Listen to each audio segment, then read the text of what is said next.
Mga kachika, mukhang wedding bells na nga talaga ang tumunog. Matapos ang samut-saring usap-usapan, mukhang officially married na sina Bea Alonzo at billionaire businessman na si Vincent Ko.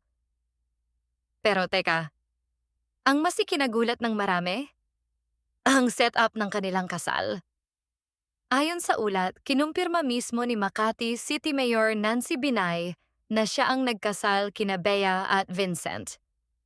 Base naman sa source na present sa kasal, very intimate lang ang naging seremonya. Wala umanong mga kamag-anak na dumalo. Puro malalapit na kaibigan lang ang inimbitahan. Dagdag pa ng source, tanggap na raw ng pamilya ni Vincent si Bea, kaya mas lalo pang ikinatuwa ng kanilang supporters ang balitang ito.